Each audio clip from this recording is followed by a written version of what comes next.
Hello dear students, मैं तेजेंद्र सिंह आप सभी का अपने अध्ययन अड्डा यूट्यूब चैनल पर स्वागत करता हूं। मैं यहां पर आज स्पेशल कुछ आप क्वेश्चंस लेकर आया हूं जो काफ़ी इंपॉर्टेंट होने वाले हैं आपके आने वाले अध्यापक पात्रता परीक्षा या फिर अध्यापक शिक्षक भर्ती में।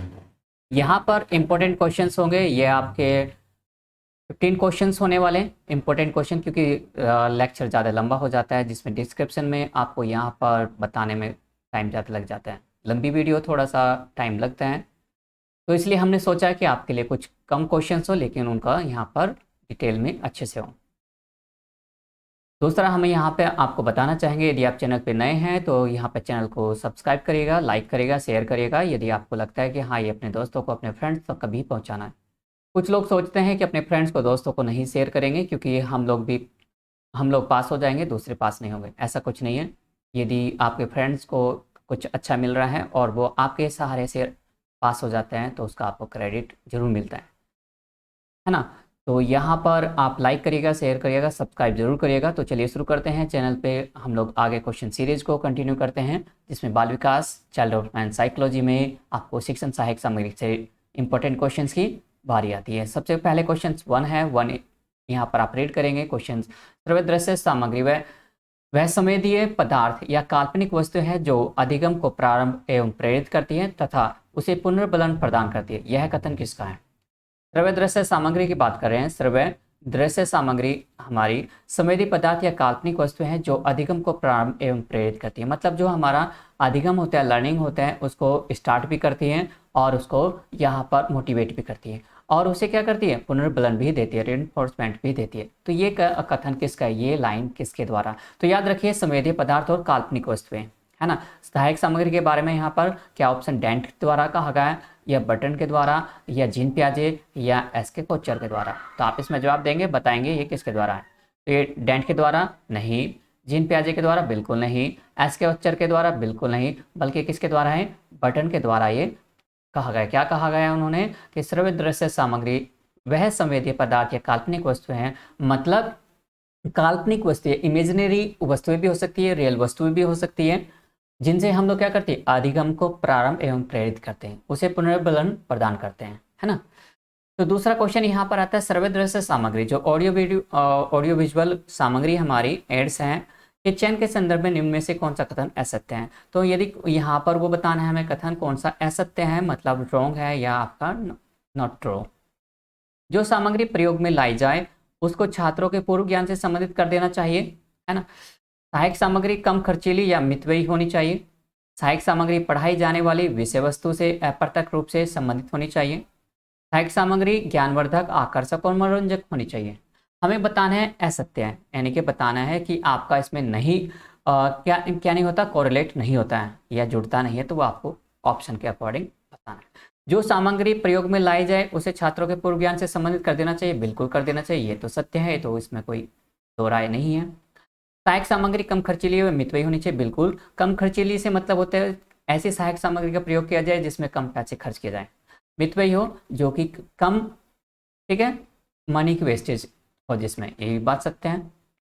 सहायक सामग्री पढ़ाई जाने वाली विषय वस्तु से अप्रत्यक्ष रूप से संबंधित हो। अब इसमें अप्रत्यक्ष जो शब्द है, अप्रत्यक्ष नहीं, सहायक सामग्री हमेशा कैसी होती है? हमेशा जुड़ी हुई होती है। कैसी होती है? जुड़ी हुई होती है। और वो कैसी होती है? डायरेक्ट होती है ना। डायरेक्ट जुड़ी होती है हमारी, किसी से भी प्रत्यक्ष रूप से जुड़ी होती है। कैसे?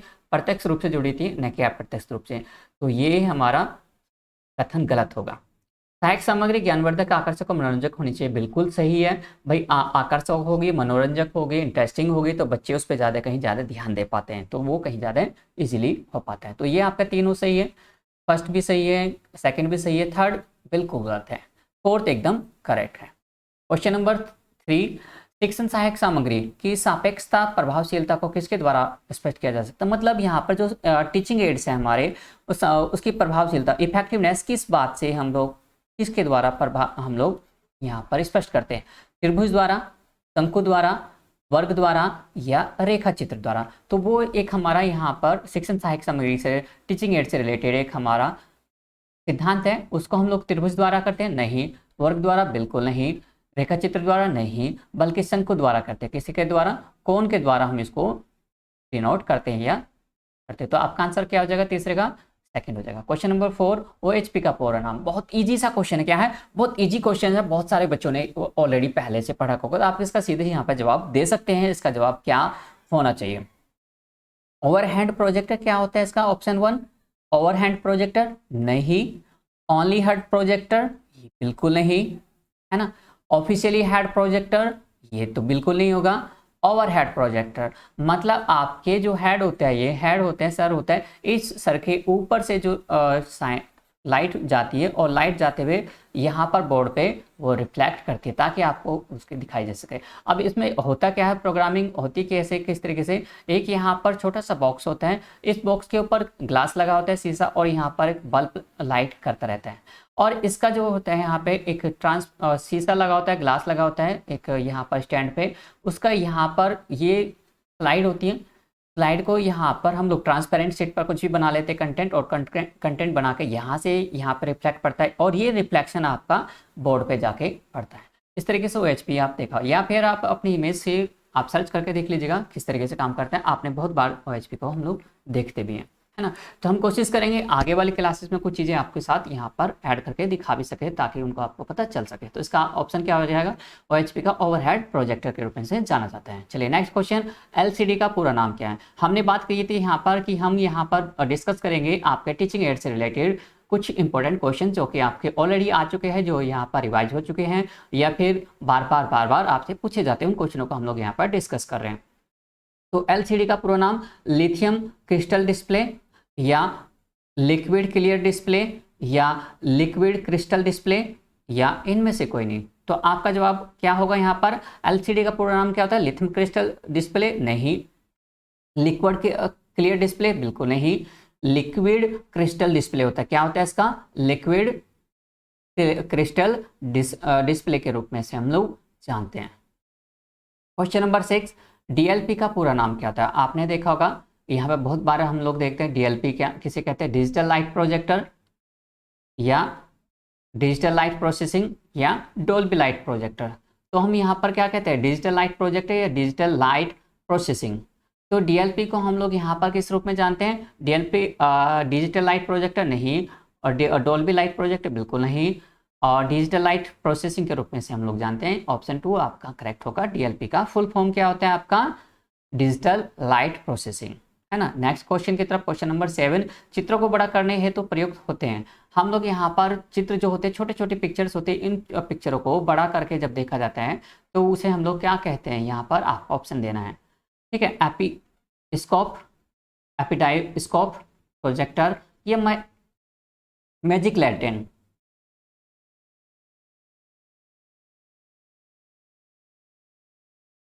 यहाँ पर नेक्स्ट क्वेश्चन आपका, चित्रों को बड़ा करने हेतु प्रयुक्त किया जाता है। एपिस्कोप नहीं, एपिडाइस्कोप बिल्कुल नहीं, प्रोजेक्टर बिल्कुल किया जाता है। मैजिक लैंटर्न से क्या होता है? ये तो जिलेटिन बोर्ड में अब छोटी छोटी स्लाइड को डाल दिया जाता है और उनसे पिक्चरों को बड़ा करते हैं या पिक्चर के रूप में देखा जाता है।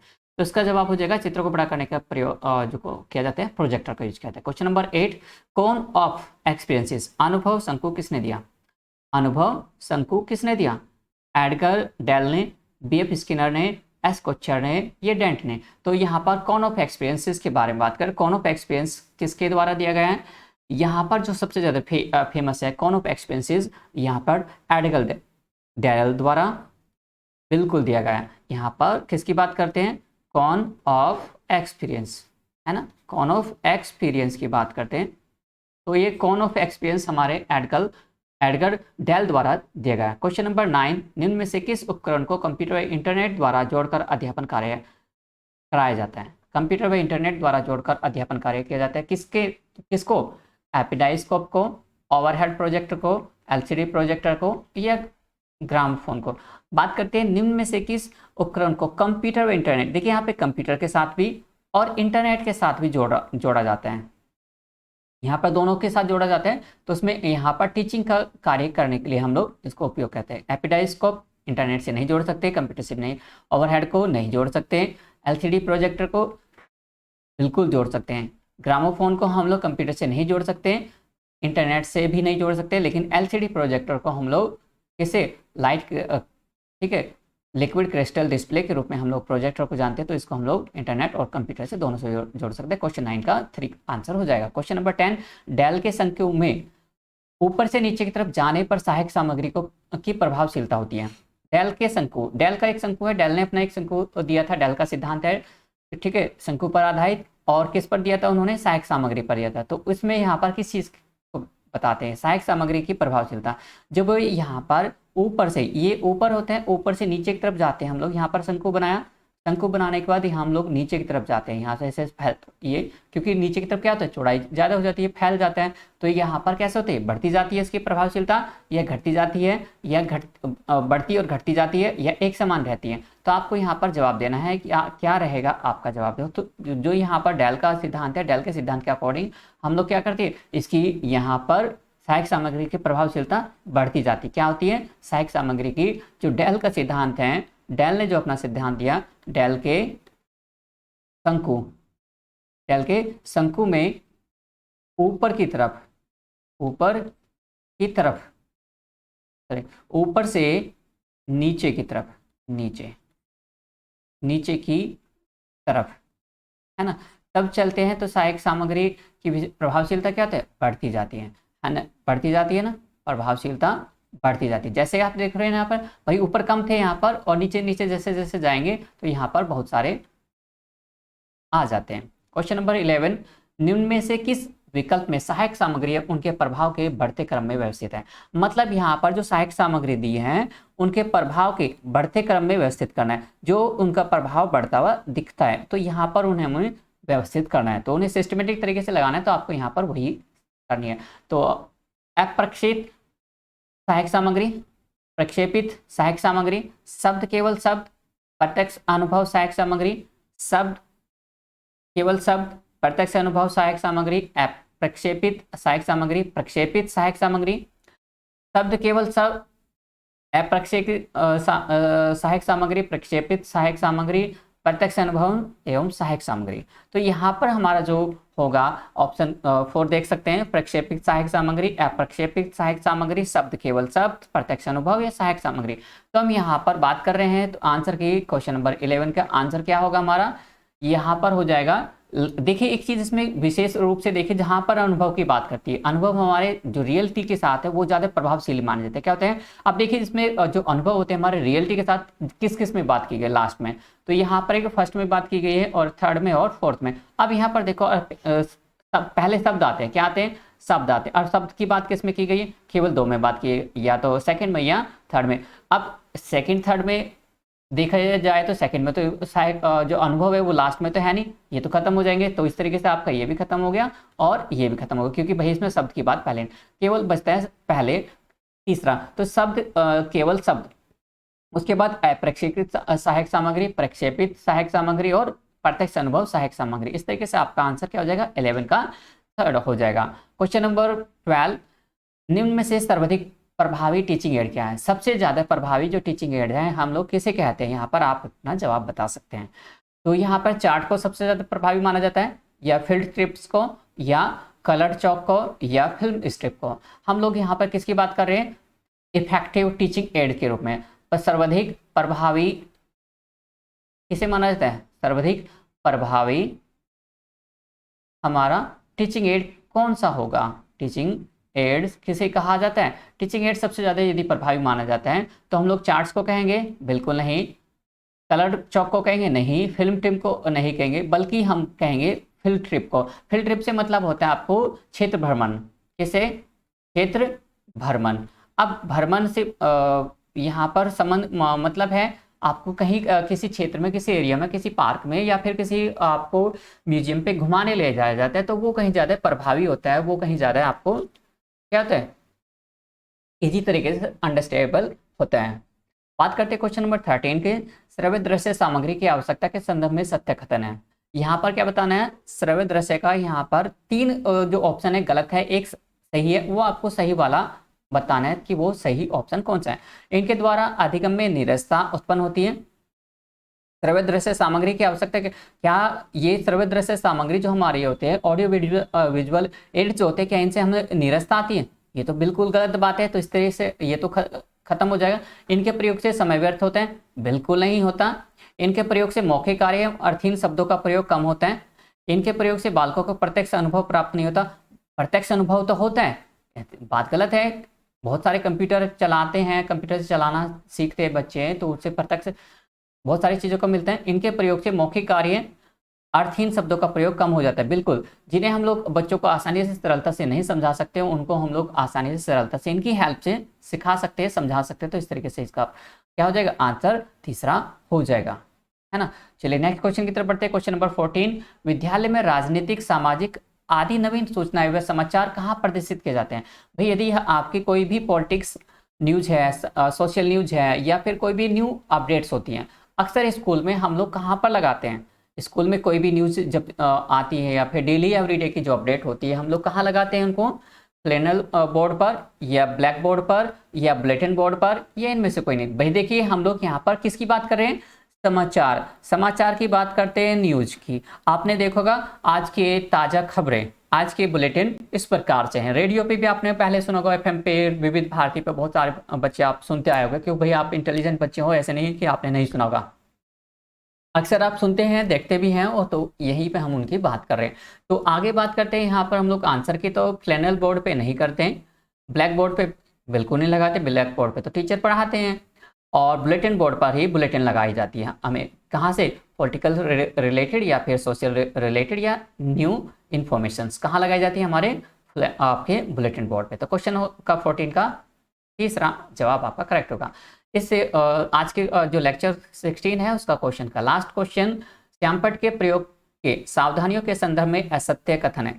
असत्य कथन बताना है। देखिए यहाँ पर 3 सत्य हैं, एक असत्य है, एक गलत, रॉन्ग वन आपको बताना है। सीधी पंक्ति में लिखने का प्रयास करना चाहिए तथा अक्षरों को व्यवस्थित ढंग से लिखा जाना चाहिए। बिल्कुल बात सही कह रहा है भाई। हम जब लिखे, बोर्ड पे लिखे, मैं लिखूँ या आप लिखो, भाई आपको भी यहाँ पर अपनी क्लास टीचर जो होते हैं वही क्या बताते हैं, भाई हमें सारी चीज़ों को प्रॉपर तरीके से लिखना चाहिए, लाइन में लिखना चाहिए, व्यवस्थित ढंग से लिखना चाहिए। ये तो बात सही है हमारी। श्यामपट्ट पर लिखते समय मुंह से नहीं बोलना चाहिए।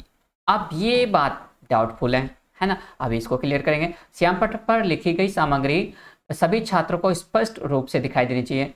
ये तो बात बिल्कुल सही है। जो मैं यहाँ पर लिखना चाहता हूँ, या फिर जो आपको यहाँ पर देख रहे हैं स्क्रीन पर, अपनी स्क्रीन पर, टीवी स्क्रीन पर, या फिर अपने लैपटॉप या मोबाइल की स्क्रीन पर देख रहे हैं, सारी चीज़ें यदि स्पष्ट दिखाई दे रही है, लिखी हुई दिखाई दे रही है, तो आपको कहीं ज़्यादा आसानी होगी समझने में, अंडरस्टैंड होगा। ऐसा तो नहीं है कि नहीं समझ पाओगे।